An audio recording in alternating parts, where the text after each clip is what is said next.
ಪ್ರಭಾವ ಪದ್ಧತಿಯ 42ನೇ ಶ್ಲೋಕದಲ್ಲಿ, ಅಂದರೆ ಪಾದುಕಾ ಸಹಸ್ರದ 72ನೇ ಶ್ಲೋಕದಲ್ಲಿ, ಪಾದುಕಾದೇವಿಗೆ ಭಗವಂತನ ಪಾದಗಳು ಕಿರೀಟವಾಗಿದೆ ಅಂತಾರೆ ದೇಶಿಕರು. ಶ್ಲೋಕ ನೋಡೋಣ. ಜಗತಾಂ ಅಭಿರಕ್ಷಣೆ ತ್ರಯಾಣಾಂ ಅಧಿಕಾರಂ ಮಣಿಪಾದುಕೆ ವಹಂತ್ಯೋಃ ಯುವಯೋ ಪರಿಕರ್ಮ ಕೋಟಿ ಲಗ್ನಂ ಚರಣದ್ವಂದ್ವಮವೈಮಿ ರಂಗಭರ್ತುಃ.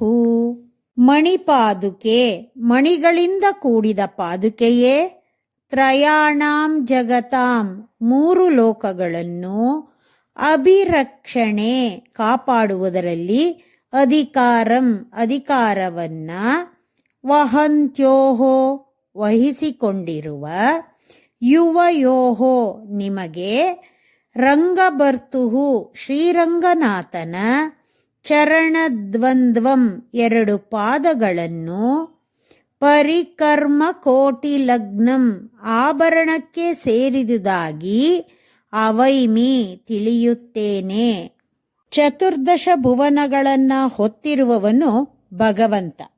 ಆ ಭಗವಂತನ ಪಾದವನ್ನ ತನ್ನಲ್ಲಿ ಪಾದುಕಾದೇವಿ ಹೊತ್ತಿದ್ದಾಳೆ. ಭಗವಂತನ ಜೊತೆ 14 ಲೋಕಗಳನ್ನು ಹೊತ್ತಿರುವ ಅವಳಿಗೆ ಅದು ಭಾರವಾಗಿದೆಯೇ ಅಂದ್ರೆ ಇಲ್ಲ ಅಂತಾರೆ ದೇಶಿಕರು.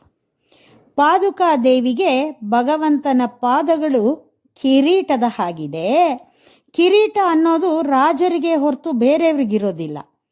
ಆ ರಾಜರಿಗೆ ಆ ಕಿರೀಟ ಯಾವಾಗಲೂ ಅಲಂಕಾರವಾಗಿ ಇರತ್ತೆ ವಿನಃ ಭಾರ ಅನ್ಸೋದಿಲ್ಲ. ಹಾಗೇನೆ ಭಗವಂತನ ಪಾದ ಅನ್ನೋ ಸರ್ವೋನ್ನತವಾದ ಅಲಂಕಾರವಾದ ಕಿರೀಟವನ್ನ ಧರಿಸಿರುವ ನೀನು 3 ಲೋಕಗಳಿಗೂ ಸ್ವಾಮಿನಿಯಾಗಿದ್ದೀಯಾ, ಅಂದ್ರೆ ಯಜಮಾನಿಯಾಗಿದ್ದೀಯಾ. ಹಾಗಾಗಿ ನಿನ್ನನ್ನ ನಾವುಗಳು ಸ್ತೋತ್ರ ಮಾಡ್ತೀವಿ ಅಂತಾರೆ ದೇಶಿಕರು. ಶ್ರೀಮತೆ ನಿಗಮಾಂತ ಮಹಾದೇಶಿಕಾಯ ನಮಃ.